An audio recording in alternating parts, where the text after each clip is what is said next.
All right. Well, if anybody's there, let's hope someone's there.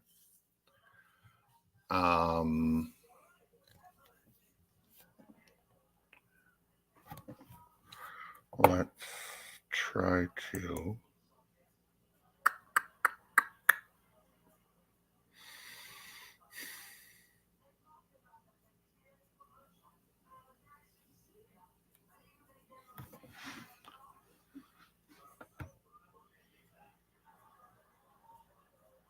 Maybe I should.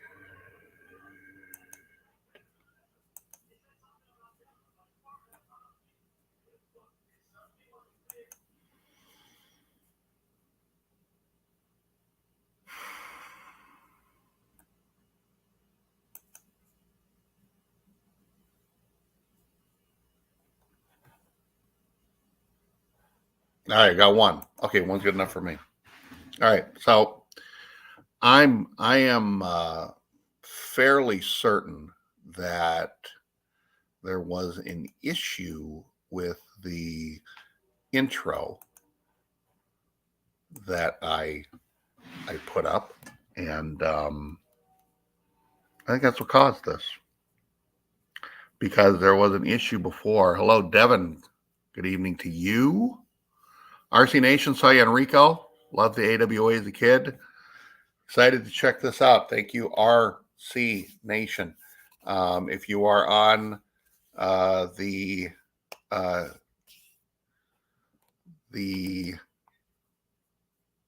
YouTube, couldn't get that out.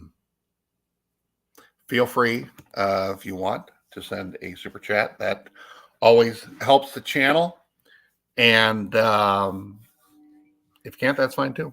Make a comment. Comments are more than welcome, and I appreciate the dialogue. If we kind of got off to a wonky start, but if there's I don't know, if there are any, we can turn this into a Q&A if you want to. If you want to ask me questions about working with Bobby Heenan, I told you how it all started, and how we traveled around and did book signings, which was absolutely a joy. But again, and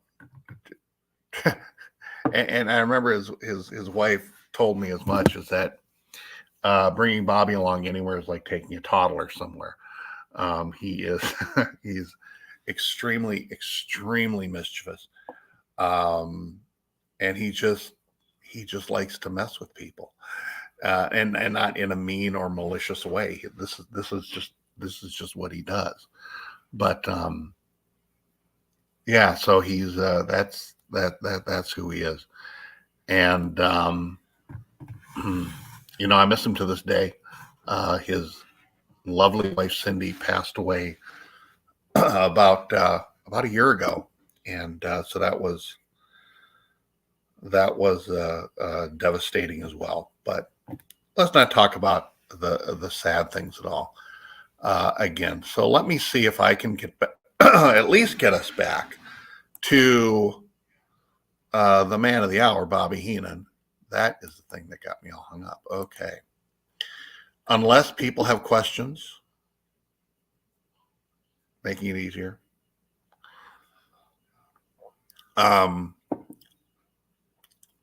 But again, I appreciate the support and all four of you for being here. This is something I hope will grow. I certainly have had a lot of help from the Shuli Network, which was mentioned by RC Nation. Okay, RC Nation. Here we go. My dad interviewed Vern in 1970 on WWTC. Boy, that takes me back. I have the pictures. The best manager in wrestling history. Jim Cornette is second in my mind. I agree with that. And Jim Cornette would agree with that. I had the opportunity to spend time with both of these guys at the same time. And more entertainment you could not find. Jim Cornette, he can be a little acerbic, he can be a little grumpy and grouchy, and uh, talk about his political views, but he's Jim Cornette. I for me, he can do anything, and he is a. If you think about it now, in his older years now, he is uh, kind of the fountain of information when it comes to you know traditional wrestling uh, as he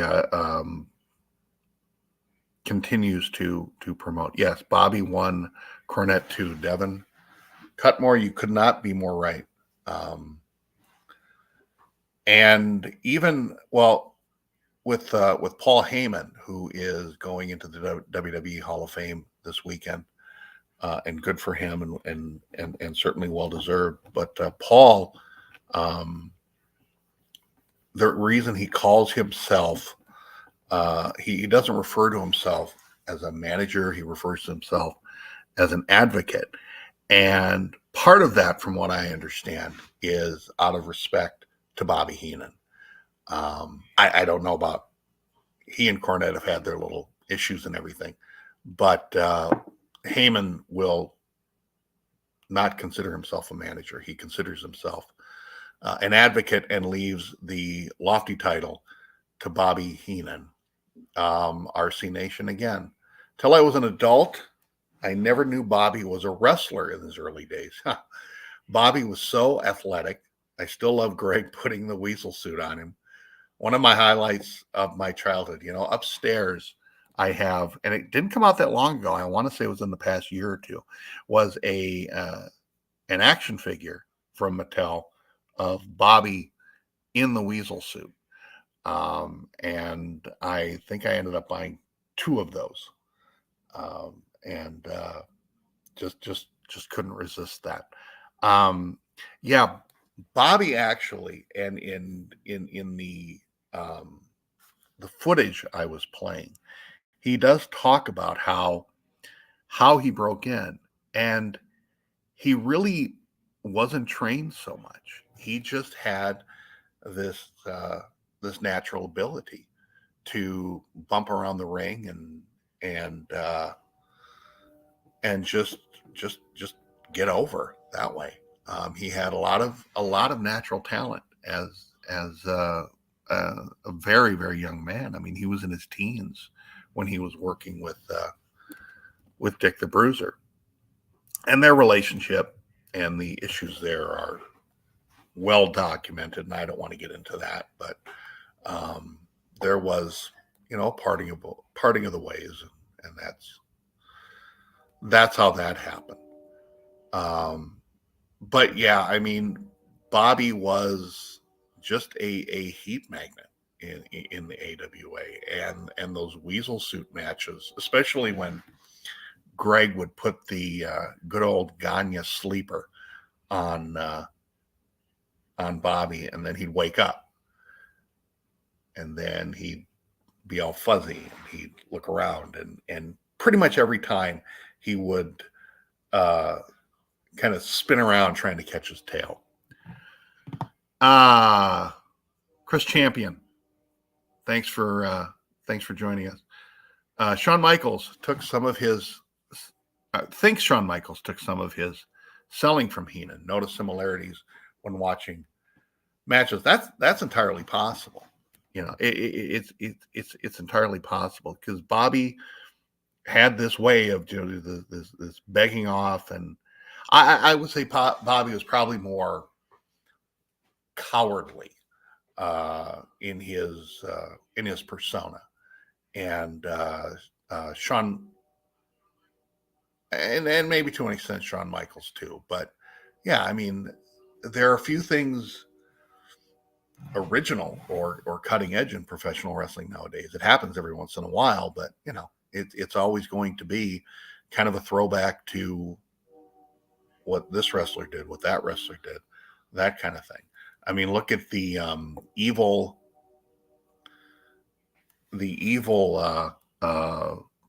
promoter that still kind of pops up, but mainly on indie shows now, which is very interesting.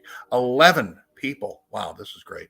For those of you there, if you're on YouTube, and we are still on YouTube this time, feel free to super chat and show your support for the channel, or just give me just send a comment. Jay Dad just popping in to show some love, bro. Love you too, bro. Thank you for coming in. Chris, oversell. Well, Sean, what was the match? Now I'm forgetting the match where he oversold pretty much the entire match and kind of made an ass out of himself by doing so. I'm trying to remember his unfortunate opponent that night, but yeah, he, he was a younger man, and he's in a position of power right now, and I certainly hope he has kind of learned from his or learned from the errors of his way. The Hogan, that's it. Thank you, Chris Hogan. Yeah, that was an absolute embarrassment. Absolute embarrassment. All right.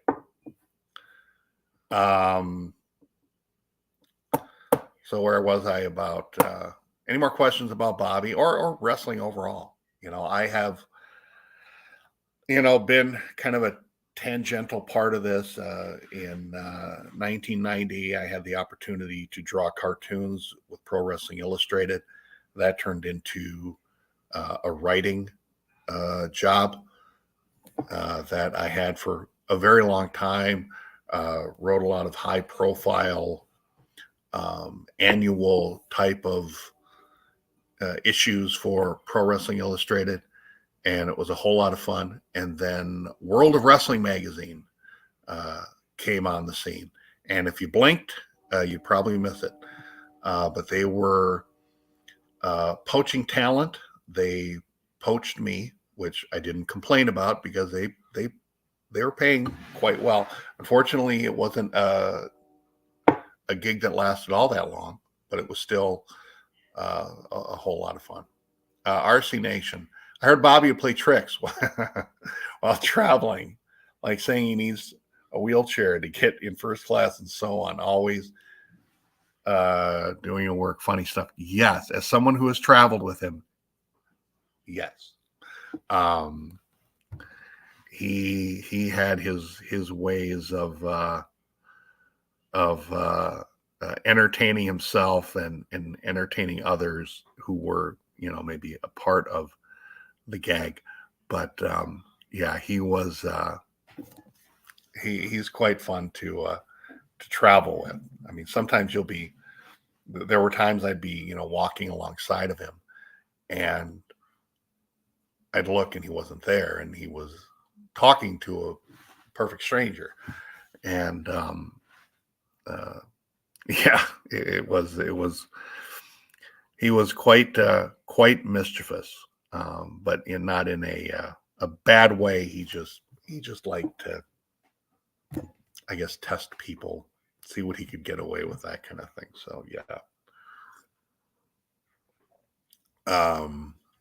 I'm trying to think of a specific one, but they kind of all run together with him. Yeah, one of a kind. Just that first day working with him on the first book, Wrestling Bad Boys Tells All, was just like I said before, an out-of-body experience, just sitting across from Bobby Heenan, and with the tape recorder running and everything. And earlier I showed people this is a little piece of wrestling history right here. That was the actual mini tape recorder. As I said before, now you can go on eBay, and they're like running $300 to $400 dollars. But I still had mine, and it still worked, and the tape still worked, and they did not. I've stored them very carefully, not ever, this was back in 2001 to 2004 when we were using the tape recorder, and never thought that it would lead to this, but it did. And the response to the podcast was just tremendous, and it grew and it grew and it grew, and was able to get monetized and everything, like that. Okay, so what we can try to do now is what I was doing before, because I don't want to be the guy just talking about Bobby Heenan. I want Bobby Heenan to be talking about Bobby Heenan. So let me see if I can pull this off here. Okay, we're gonna do that.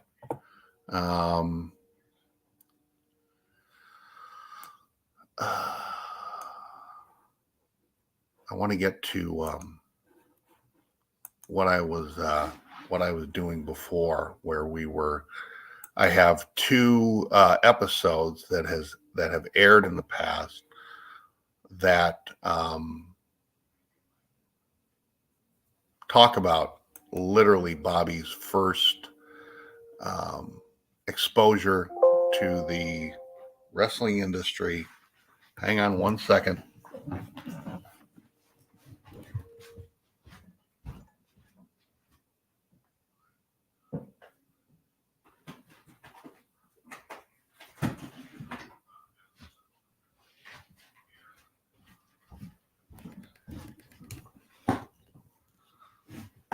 Stand by. We have a low battery. Like I said, I'm new at this. All right. A little unprofessionalism for the first episode, huh? Okay. There we go. All right. So what I want to do right now is show you the kind of the first conversations that we had, and we have 14 people here. Thank you so much. Hit the like button. That helps. Hit notifications. And if you want to send a super chat, certainly, by all means, that would be welcome. All right, so we are going to try here to get this done. So here's what we're going to do. Okay. One second. I know.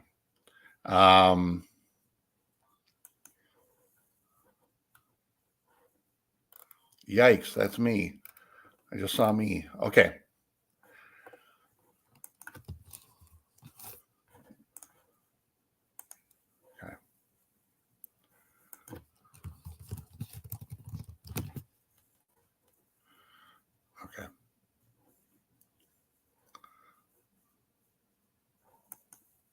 Okay. Anybody have any more questions? There we go. I'm poor at the moment. Oh no, don't worry about it. When I get some dough, I'll super chat you. No, that's fine. Not a problem at all. This is, like I said, this is the first episode, and I am just kind of trying to get myself to a point where we can, we can hear Bobby talk, and I think that's what everyone wants to hear. And I am. Well, here I'm just going to. We're just going to play this one first, and just a little bit about.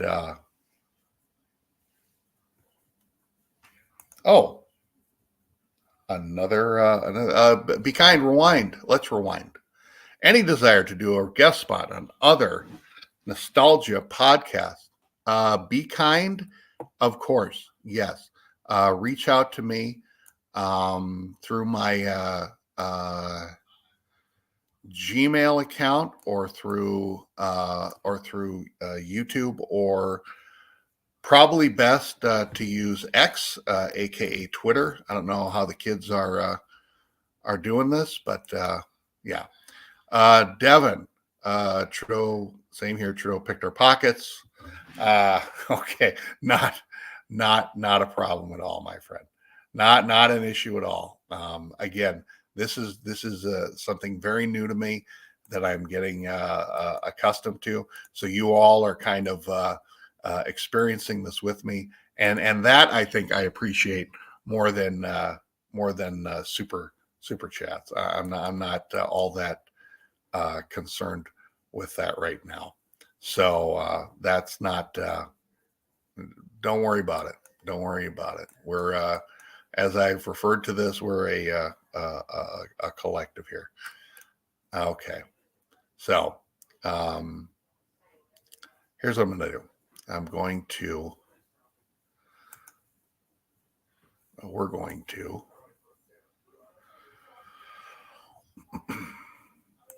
I feel like a certain other YouTuber who hums and haws a lot and is popular on a certain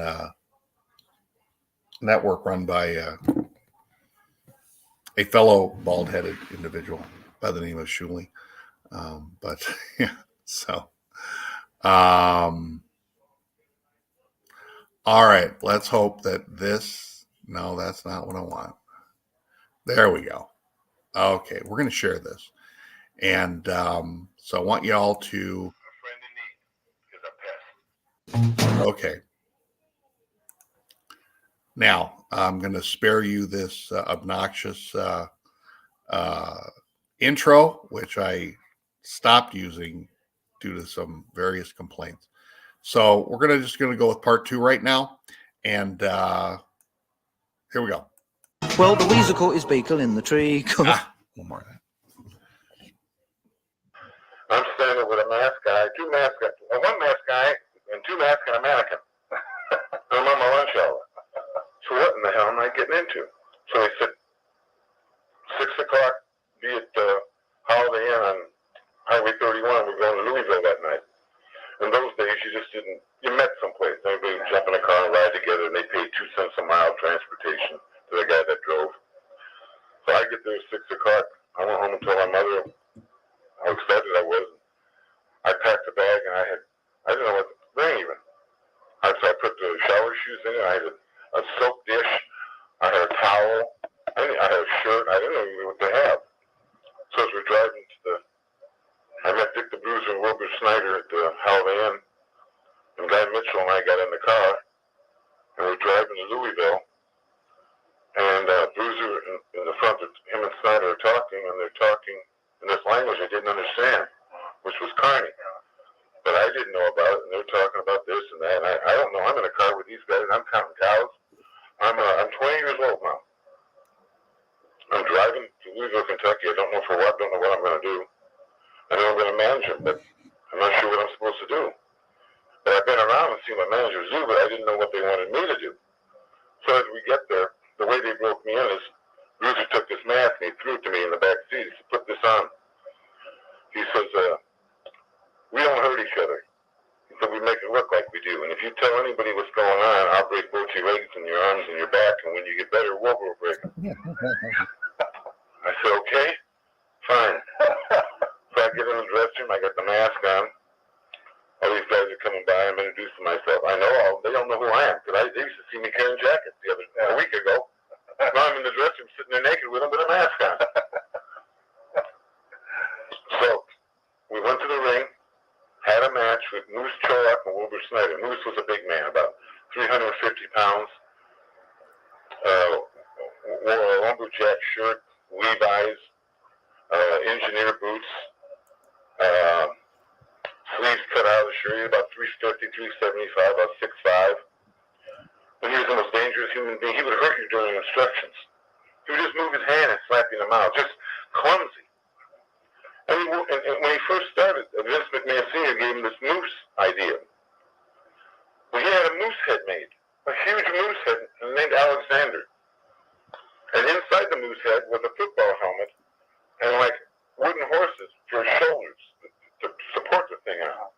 with antlers. So I guess the first time Moose got into the ring in Baltimore, Maryland with it, he stepped over the top rope. It weighs a couple 100 pounds now. It's a Moose.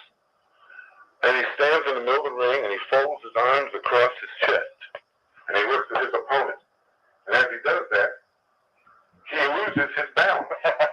and you know how you start to go back and you wave your arms to grab yourself instead of just putting your foot back. Here's this 370-pound man standing with a moose on his head, slowly going over backwards. And he's yelling on the way down. Oh! And he goes all the way down. Just boom. Broke the antlers. Well, he quit wearing that moose head for a while. But he wore it every now and then for like holidays and stuff. But this night he didn't have the moose on. So Bruiser tells me to jump up on the apron with all four in the ring, and they'll bring you into the ring, and Moose will take the mask off you. So okay. So I jump up on the ring. I know what wrestlers are making. I'm thinking in my mind, I could be making $10,000 tonight. Gotta be. Moose brings me into the ring, and he grabs the top of the mask and rips it off. Well, no one ever taught me how to wear a mask, and I had it tied in about 9 knots. Now here I am at 20 years of age. I'm about 150 pounds. I'm 6 feet tall, and Moose has me by one arm and a mask hanging me. And I don't know how to get the mask off. So he finally reached in and just broke the strings and then unmasked me. My God. Well, I didn't realize you don't have to tie it. You just put the strings up in there. I jump out of the ring. Some woman comes up to me, this hillbilly woman from Louisville, Kentucky. By the way, that's where the toothbrush was invented in Kentucky. Any place else has been called the teeth brush. This woman comes up to me and puts a cigar out on my neck. The cops get her. I get back to the dressing room. Now, I've almost strangled myself. I've got a burn on my neck. The next match was Johnny Valentine against the Bruiser. Valentine had gotten into a fight with the cops or something on the way back and punched one of the police, punched another fan, went in the dressing room and shut the door and put a chair in front of it. Now the cops are beating on the door trying to get in. Joe Tommaso, who was one of the men I managed, was there, who knew Valentine, and said, "What's the matter?" And Johnny turned around and punched him, knocked him down. Well, I figured Johnny just punched the guy he knows. What's he going to do to me? So I go underneath the table. Now the promoter's name was Wee Willie Davis. He was like 6 feet 10. He was in the movie Mighty Joe Young, different stuff. He was about 400 pounds. And Willie grabbed one of the nightsticks from the cop. He said, "Give me this nightstick." And he walked in the dressing room. He just started whacking Valentine over the head. And you could just hear his melon cracking.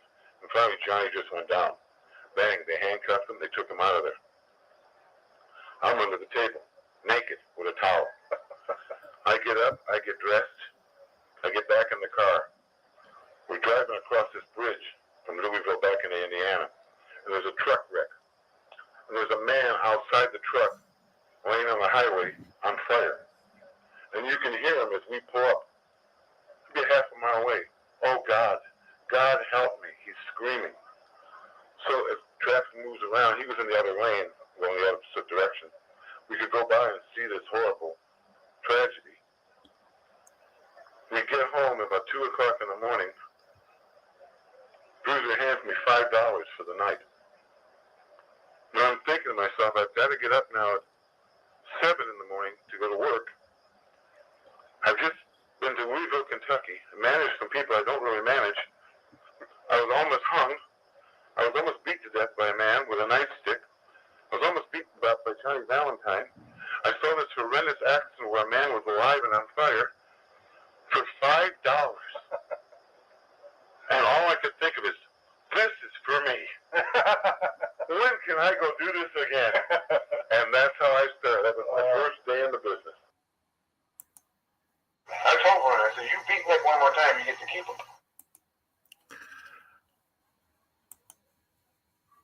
All right. I hope you all enjoyed that. Yeah. Thank you, Be Kind. And yeah, get in touch with me about the Nostalgia podcast. I'm certainly all about that and would be happy to help out where I can. Yeah. You know, it's funny. My first inclination when I put up this this second part, and we'll do the first part on the next live stream. But the idea was I was going to provide some type of commentary, and then I realized no, this is Bobby F. and Heenan. He should be listened to without interruption. That those stories are one of my favorites, and those stories are just fantastic. John Guest, enjoyed that very much. Thanks for all you have been posting. It's my pleasure, John. It really is. I think we want to keep his memory alive, and there are a lot of people doing that, and a lot of people discovering him, rediscovering him, and that kind of thing. So, yeah, it's my honor. So, yeah, I decided not to jump in on that because Lord knows Bobby wouldn't have let me do it when we were in person. But again, you're going to hear me. What you'll hear from me is maybe asking him a few questions and then just laughing my ass off because he's just so very funny, and he has his that's the other thing, and the other reason I didn't stop the previous episode is because his comedic timing. I didn't want to have that thrown off at all. So I guess next time we do this, we're just gonna go straight through, and then we can talk about it later, and you can rave about Bobby as you guys have been. JV Harbin, Bobby Heenan is nothing short of amazing. I've gotten fired from jobs for repeating things I heard him say.